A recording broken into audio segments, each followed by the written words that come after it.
Tamlin is my favorite, and he's a great guy. I loved Feyre, I loved Tamlin, I loved Lucien, I just loved all the characters except for a couple. And one of my favorite books of all time. Love it. It is sexy, and it is fairy tale retelling, and it's romantic, and it's everything you want in a love story. So if you know me and my thoughts towards A Court of Thorns and Roses, you know that I love Tamlin. The characters were beautiful. I loved Tamlin. I loved Feyre. I loved Lucien. I don't like Rhysand, but I'll give it until book 2 to make my opinions about Rhysand. Rhysand is my favorite. I am a member of the Night Court. No one can tell me differently. No one is my master. But I could be master of everything if I wished. If I dared. Yes, I did do this to my hand, and I did do this to my face because I love Feyre so much. Hello there everyone, and welcome to today's video here on my channel. Today we are here to talk about A Court of Mist and Fury by Sarah J. Maas. This book has changed my life forever. Yes, you can see that I did curl my hair, I did put on massive amounts of eyeliner, and I did put Feyre's tattoo in my hand because that is how much I have dedicated to making this book review an amazing thing, because this is my treasure. I loved A Court of Thorns and Roses. I loved it so much. In the past year that I've read it, because I read it last July, I've just been telling you and telling everyone I know how much I love A Court of Thorns and Roses. It hasn't gone by like a week without me telling someone that I loved A Court of Thorns and Roses. But looking back on that now, this book beat out A Court of Thorns and Roses by like 12,000%. I loved this book. My favorite book now is A Court of Mist and Fury. I guess you could say that my favorite series is this series because I love this series and they're my favorite books, but this one takes the cake for being the best book I've ever read, ever. It's amazing. Please go read it. It's amazing. Like, you're gonna have to read A Court of Thorns and Roses if you haven't started this series, but please just read that so you can go read this because this was amazing. I can't stop thinking about it. So today we're going to be discussing the events that happened in A Court of Mist and Fury Aftermath, the second book in Sarah J. Maas's amazing series that you need to read. If you love Throne of Glass, you need to read the series. If you hate Throne of Glass, you need to read this series. If you have never picked up a Sarah J. Maas book, make this series your first. I love these books. Please read them. So that was my non-spoilery part of the video. Basically, this book's amazing. If you haven't read it yet, please read it. It's 624 pages. It'll take you a long time to read, but it is so worth it. It is so worth it. So, yeah, if you haven't read the book, please save now because I want to talk to my friends who have read it because I need someone to talk to. As you saw from the beginning of this video, I used to be complete Team Tamlin. It was so utterly Team Tamlin. Like, I hated Rhysand. I could not stand Rhysand. And I would even talk about how scared I was to read this book because of the fact that I knew Rhysand was going to be a big part of it. And like so many people were saying how they shipped Rhysand and not Tamlin. But holy no. You can't read this book without being Team Rhysand. Like, that's just not a thing you can do. There are no ships. There is only Rhysand. Rhysand is literally her mate. Like, there is no breaking that bond. I don't care about the ending, because that wasn't even real. There is no breaking that mating bond. So, like, there is no Tamlin. Tamlin is not even a factor anymore. It's literally Rhysand.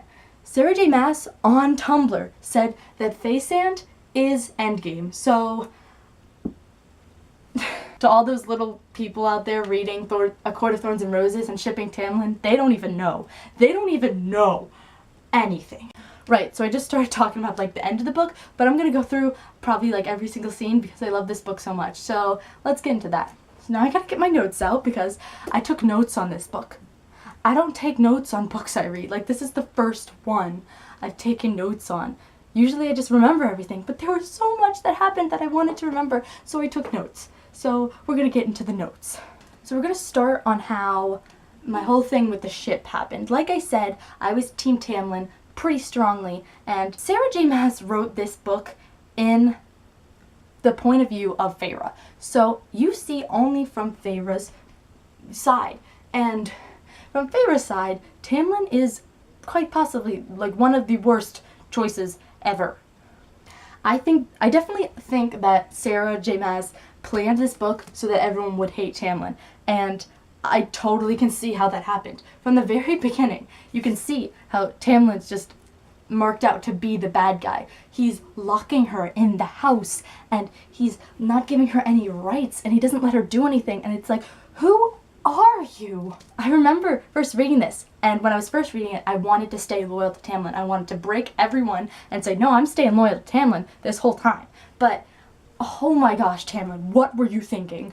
He wouldn't let her do anything, and she was throwing up and vomiting every night, and she couldn't sleep, and she had nightmares, and he wasn't doing anything about it. That disgusted me. How can you not do anything about that? You supposedly love her, and yet you can't show concern for her at all? And he clearly didn't listen to her, because she said that paint reminded her of Under the Mountain and it gave her worse nightmares, and then he went and bought her a paint set. I couldn't stand that. When he lost his temper in the place and like she had to make that bubble around herself so glass didn't shard everywhere, oh, I felt for her so hard. It was honestly like an abuse story, and I'm like, this is just terrible. I can't stand this. When he locked her inside of the manor, I could not stand him. That was like my tipping point. I'm like, no, you are not taking away her rights that much. And then she started going crazy, and I'm just starting to think, how are we going to get out of this situation? Rysand, he doesn't know to come. Rysand, come, you have to save her. And then like more came and got her out, and relief was all over my face when that happened, because, oh my gosh, Tamlin, bro, what are you doing? Let's go to a happier note here. Can we talk about the squad? I love the squad. Oh my gosh. We have Cassian, we have Aziriel, we have Mor, and we have Amren, and then of course we have Rysand, and he brings Feyre into them after he promises to, like, she has to promise that she won't tell anyone about them or about Valerius, and then you see, like, it was breathtaking. Rysand, I hate myself for hating him, you know, because I hated him for all the wrong reasons. He literally had like reasoning behind everything he did, and I was just like sobbing at some moments in this book because I felt so bad about how I treated him in the past year. The fact that he saved Valerius and his friends, and he had to just like leave them for 50 years while he was under the mountain, and he knew that he had to put the wards on them so that Amarantha could never get to them, it tore my heart out, because I'm like, that is so...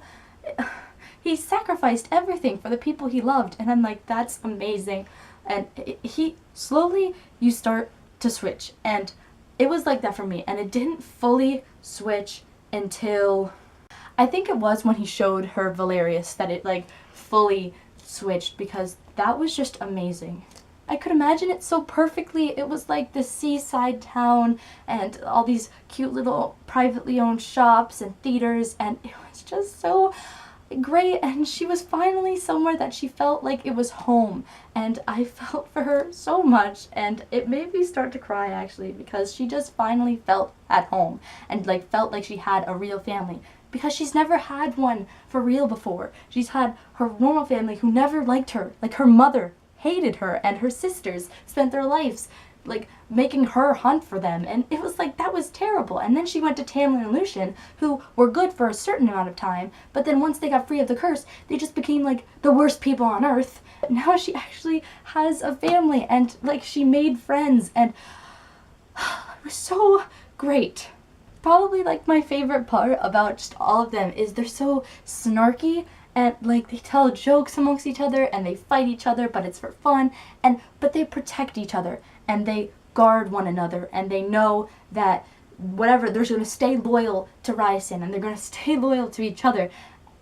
It just made my heart so heavy, because it made me feel so good, and I want friends like that, and I want to be in that kind of atmosphere, because that she felt so at home and safe, and she like let's talk about Feyre's powers. Feyre has powers of literally all the 7 courts. So she has powers from dawn, day, night, spring, summer, winter, and fall. And they all go on like a span of like elements. Plus we have like wind and darkness and healing powers. She is literally like the ultimate weapon and the ultimate high fae. And I'm so excited for where we're going to take this in the next book. She can do everything. Like, each High Lord gave one of their powers to Feyre when she was reborn after she was killed by Amarantha. So she has, like, powers from each of the courts, and she's, like, slowly working with them. So she can winnow, and she can shapeshift, and she can command water, and command fire, and command wind, and, it's awesome. Like, just her going through this book, learning all the different powers she had was amazing. When she first winnowed, oh my gosh, that was amazing. Like, reading it, and Rhysand kept picking on her, and then she just winnowed right in front of it and, like, punched him in the face or something like that, or punched him in the chest. It was, that moment, I was just like, yes, she finally gets the recognition she needs to feel worthy. It made me feel so good. Okay, so, when you finished A Court of Thorns and Roses, the whole thing with Rhysand, and, like, they got to that part, and he just, like, stares at her, and his eyes are wide open, and, like, then vanishes. Did you know that was something? I knew that was something. I was like, that's gotta be some sort of, it had to be some sort of connection, but me, at the time, being, like, a hardcore Tamlin shipper, was like, that's nothing, that's gonna be something with a bargain or something. But no, it was the mating bond, and I think halfway through this book, I knew it was the mating bond, because we started talking about it, and it was like, yep, they mates. I'm surprised Feyre didn't see that coming. We go and catch the Suriel, and she asks him if they're mates, and he's like, yes, obviously you're mates, or he, like, slips it out that they're mates, and she just goes all crazy and Rhysand. I'm like, how did you not see this coming? Like, I feel like that was so obvious that they were mates, that she should have known. Like, she should have known.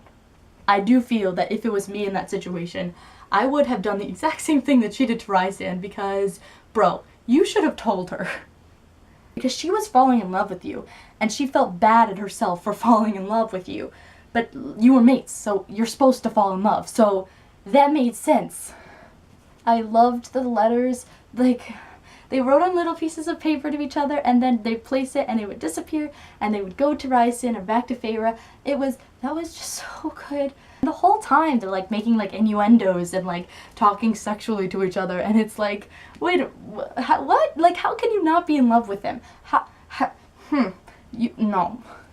At the end, he talks about how he fell in love with her, like, probably right when they met on Calanmai, and then she's, like, not sure when they fell in love, and I'm like, I'm pretty sure you fell in love with him when he rescued you from Tamlin. I feel like you could not do that and not fall in love with him, because he's given you so much. She was starving herself, and she couldn't eat, and she got, like, terribly thin and ghostly pale, and she was literally dying in the Spring Court, and then bringing her to the Night Court actually saved her life and gave her life again and made her happy, and it was so nice. Like, he's done so much for her, so much more than Tamlin has. I don't care what you say about Tamlin, like, yeah, he, helped her family when they were poor and hungry and blah, blah, blah, blah, blah. But Rhysand knows how to make her happy, and I think that trumps anything.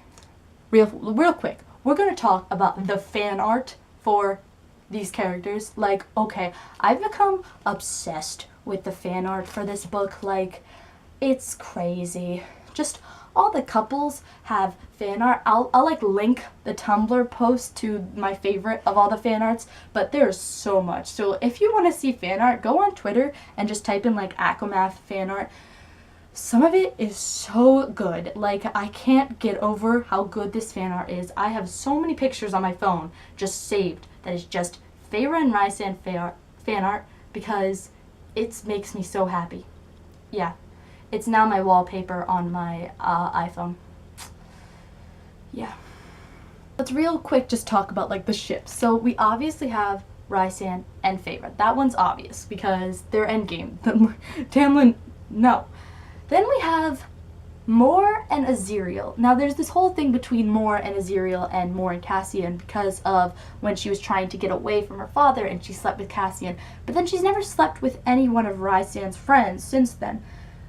the whole time I'm just feeling for Azriel so much because he wants her so much, but he knows that like he's never going to force himself on her because that would not make her happy, but he protects her and he loves her and does what she wants to do, and it just felt like love between them. And when he got stabbed with the bolt at the end and she screamed, I was just like, it's fine, like they need to be together. I don't care what anyone says, they are endgame. Sarah, you better make them endgame. I want an Azriel and more scene. And then we have Cassian and Nesta. This is one that I saw fan art for it before like I actually read about it in the book, so I knew that it was coming.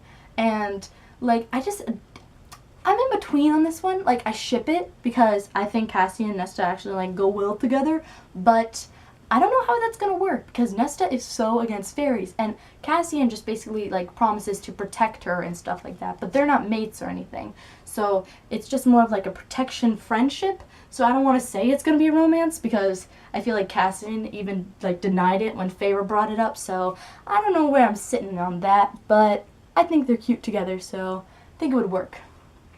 And then we have Elaine and Lucien. Did you see that coming? I did not see that coming. Like, I read that part because I was skimming through the book before I read it, and I got to that part and I'm like, whoa. Elaine and Lucien, like, because I didn't know how Elaine was going to become a fairy, but then you see the whole thing with the cauldron and the King of Hybern, so she becomes a fairy, and like right as she becomes a fairy, they're mated, and it's like, what? I feel like you should have to go through some trial before you just become mates with someone, but they were mated, and he's like super protected of his mate and stuff like that, and I'm just like, how is this gonna work? First of all, let's talk about Lucien. Lucien has to get away from Tamlin because Tamlin is an abusive friend. It's like an abuse story with everything with Tamlin. I don't know who he was before the curse was broken, but he is just a terrible, terrible human in this book. Like, or fairy. But Lucien needs to get away, and he needs to come with us to the Night Court. We'll take you in, buddy, because you haven't made that much bad decisions. Just get away from, just get Feyre and you away from the Spring Court, come to the Night Court. We'll be thankful that you brought Feyre back, and you can join our squad. Here you go. Perfect. And then you can be with Elaine because she's in the Night Court, mated. Problem solved. I loved the moment when Rhysand was on the bed, and she comes in, and I forget what was leading up to it, but she comes in, he's on the bed, and like he's just naked on the bed and his wings are spread, and she goes, I could see the painting, because she hasn't painted since Under the Mountain because the blood and the destruction remind her, and she doesn't want to go back to that place. But this was the first time that she saw the painting, and all she wanted to do was paint. It made my heart feel so nice because I'm like, she's slowly rebuilding herself, and it's like she's gone through so much trauma and so much heartbreak, and now she's finally able to be happy, and Rhysand is giving her the life she wanted, and she can actually imagine a future with him. It made me feel so good on the inside, and I'm so happy that they're together. And even the book, the end, it crushed me, but we're not there yet, so we'll stray away for that for a second. The moment on Starfall. Starfall is one of my favorite moments. I loved that so much. Like, just her dress and the music and the atmosphere and the stars falling. You could imagine it perfectly. And she comes out and they go on the rooftop with Rhysand, and the stars like smudge across their face, and she draws the little star in his hand. He mentions that it was the first time she smiled or laughed. It made me feel so good. It's the story. It's the story of this woman getting over all the trauma she's been through, and she's so young, and she's gone through so much, and she's saved people, and she's sacrificed so much, and now she's finally able to be happy again. It made me feel so good. Oh, in A Court of Thorns and Roses, you're like, how dare Rhysand come in here and kill Tamlin's family? Now he has no one. Like, and it made him out to seem like the bad guy. All of A Court of Thorns and Roses were making him out to seem the bad guy. And basically this book is just, actually, Tamlin was the bad guy the whole time. When you get the whole story of how Rhysand actually trained him and taught him how to be an Illyrian warrior, and it was like, oh my gosh, and then he came and killed your sister, and then your mother, and then you and your father went and killed his family, and then he killed your father, and then you were both high fae at the same time, and then, like, that was insane. I couldn't believe that he did that. Like, what moved him to kill, like, I didn't understand. What moved you to want to kill Rhysand and then kill his family? I feel like he has very severe anger issues and he needs to get over them, and I don't trust him with Feyre. I don't trust him with anyone. He and, Ianthe can go run away and never see us again, and we'll label like a new High Lord of Spring, because we don't need you. Go off to some island like Miriam and Drakem did. We don't need you. Oh, let's talk about the wedding. This is like an earlier scene that I forgot about. The wedding scene, when she's about to marry Tamlin. Oh my gosh, during that scene, part of me was still on Team Tamlin. Like, it was like 50 pages in, so I didn't know how to feel. So part of me was still on Team Tamlin, and I'm just like sitting there going, yeah, walk down the aisle. Walk, get married to him, then he'll be all bitter. But there was another half of me that was like, you're not going to marry him, because what the heck would this book be if you're married to him? And how is everyone Team Rhysand if you're married to him? So I knew that she wasn't going to get there. But when Rhysand came in, I didn't want her to be taken, but I am so glad that she was taken. Like, for those 2 months that he took her according to the bargain they made, because after that he just kind of, takes her because Tamlin locked her in the manor, and so we just went to the night court. But the 2 months that he did, it was so slow, and he taught her how to read. I am so happy she knows how to read. You need to know how to read, girl. Like, can we talk about the dresser drawers? I don't know why this affected me so much, but I loved the dresser drawers. First she starts and says, I painted flowers on Elaine because she was so lively and she was so beautiful. And then Nesta was so fiery and she was so stern and strong that I gave her flames. And then she stops and Rhysand goes, well, what did you paint on yours? And she just goes, the night sky. Nesta sees her and Rhysand and they're in love, and she just goes, that's why you painted the night sky. The feelings this book gave me, it gave me internal anger, it gave me the best feeling I've ever had in the world, it gave me extreme sadness. Like, I felt all of the things with this book, but most of it was happiness because I loved Feyre and Rhysand, and I loved how compatible they were and just how great they worked together. It was amazing. Like, this is the ultimate romance. It was so good. When she goes up to the cabin, because she got mad at Rhysand because of the whole mating bond situation, that part, and she goes up to the cabin, I knew that Rhysand knew where she was, because, like, there's a mating bond between you two. He's going to be able to find you. So I was waiting for him to come the whole time, but I loved that she was just able to be herself, and she was up there and she found the paint and she painted all of the walls. Like,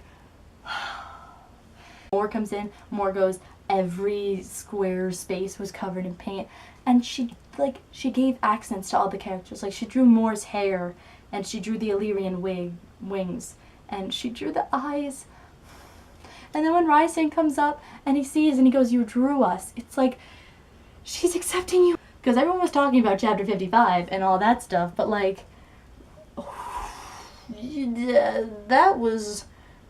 that happened. Reading that in public was fun. Yeah, I read it on my bus. That was interesting. Funny, I was actually reading in an English class and I got to it and I just go, nope, nope, nope, and I closed it and I put it down, and my friend's like, what? And I'm like, you don't want to know. I enjoyed it. It was great. Rhysand, you're amazing. Like, when she accepted the mating bond and she gave him the bowl of soup, I was excited. That's the word I'm going to use, just excited. I was excited. It made me happy.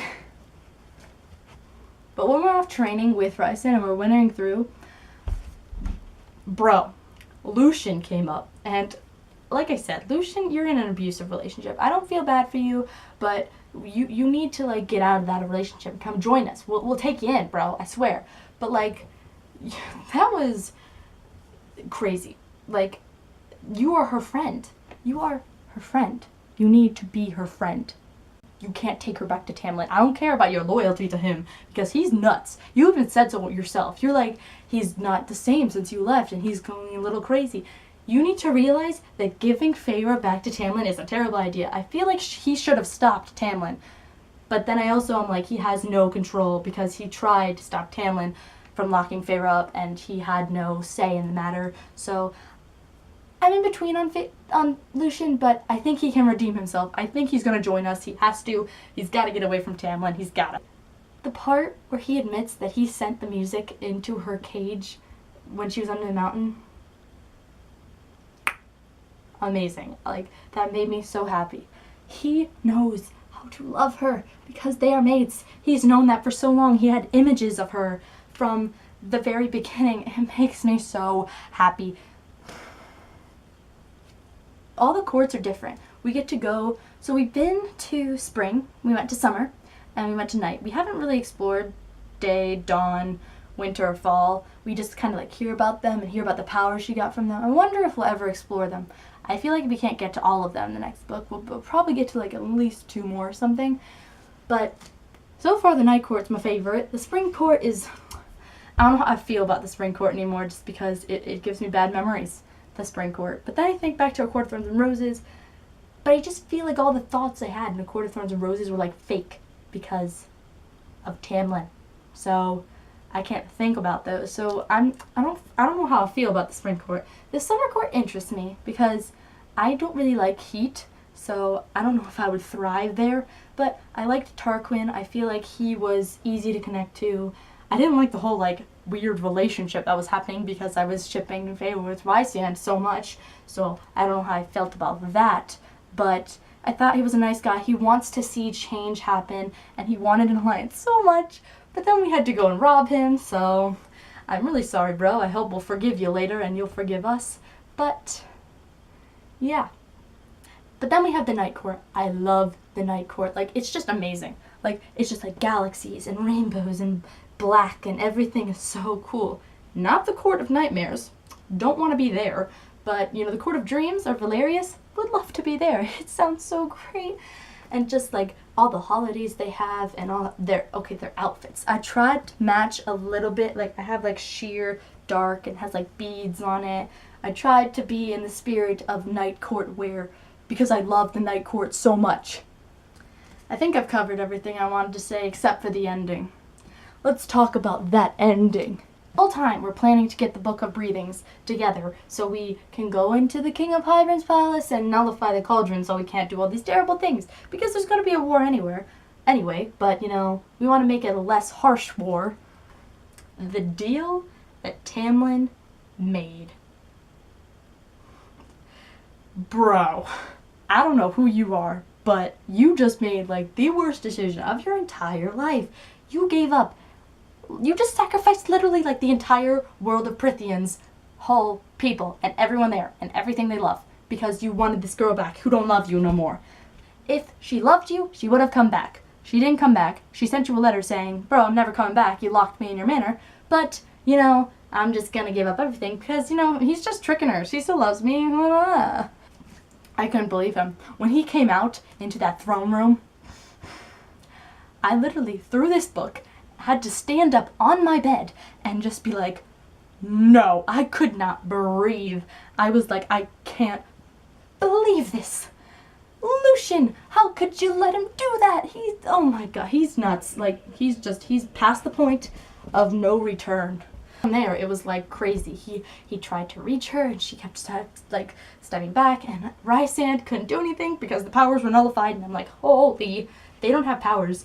And she like broke through the bond a couple times, but like he wanted to steal her, and I was like, And then when her sisters came out, I was like screaming no at my book. I'm like, they're gonna make her sisters into fairies. That's like the opposite of what they've always wanted. They just wanted mortal lives. They wanted normal lives, and I shipped them with fairies, and so you know they can't be human. But I felt so bad for them. They did nothing wrong. Ianthe. My whole feelings towards Ianthe are just like, it's like I feel Harry towards Snape, very Harry towards Snape, like, you were their friend, and you betrayed them. When Feyre realized what she had to do in order to save everyone, I just started full on sobbing. Like, I couldn't breathe. Like, it was terrible. Like, even thinking about it, I can't. And then when she asked the King of Hybern to break the bond between, I thought he was actually going to break the mating bond, and I got real worried. And like when he did it, and like they said they broke, like it just was a crack. And then right before it happened, there's a line that's like, no, no, no, no, no, no, I don't want to do this, I don't want to do this. And then it breaks, and she doesn't have that connection to him anymore. But she has the deeper connection because she has the mating bond, but it's like, she can't talk to anymore. How is she going to survive the spring court? Oh my gosh. She's going to destroy them from the inside out, and I'm excited about that because they're terrible people and they need to go. But like, Rysand, that whole scene when it was his point of view and he's like just dying inside, I'm like, no, no. That's how he's felt for like the past year because you've been with Tamlin and you were his mate and he could do nothing about it, but he would still let you be happy because he cares about your opinion. I'm like, Tamlin, getting so heated. I hate him so much. It was so sad. I was like, I couldn't deal with that at that point, but then I know that she's gonna do it right. She's the High Lady of the Night Court. That's right. They got it verified. 50 minutes. I'm still here. I'm talking to you. I have so many thoughts. This book has it made me feel so many things. Like, it's my favorite book ever now. Like, nothing tops this book because it's so good. So you need to read it. I don't know why you stayed this long if you haven't read it. You were not very smart. Can't wait for the third one. I cannot wait. It's only going to be a trilogy. Like, I found that out the other day and I was like, what? I would read endless amounts of this story. Just make it like 8 books. I would be fine with that. But the third book is going to be a retelling of Snow White. First, we had Beauty and the Beast. Then we had Hades and Persephone. Now we're getting Snow White. I'm excited to see where we're going with that, because obviously Feyre's got to be Snow White. So who's the evil queen? Is Rysand a prince? 7 dwarves? High courts? I saw someone's theory on Tumblr that they said the 7 high courts would turn into the 7 dwarves. I don't know. We're gonna be theorizing all the time, but this book was so good. I feel like I should end this video because I've been talking for a long time. Props to you if you actually stayed this long. I love you. You're my best friend. So if you want to tell me your thoughts on ACOMAF down in the comments, I would love to know. Please, I need more people to talk to the story about. I want to theorize all the day and just talk about my favorite moments endlessly. Please leave me a comment down below of your thoughts on ACOMAF, and if you liked this video, please give it a big thumbs up. I really appreciate it. And if you want to see more of me, I make videos every week, so if you would like to, you can hit that subscribe button. Anyway, thank you all for watching. I hope you're having a great day wherever you are in the world. Don't forget to be infinite, awesome, and amazing, because you are. Just like Feyre and Rysand. Hey. That was a long time.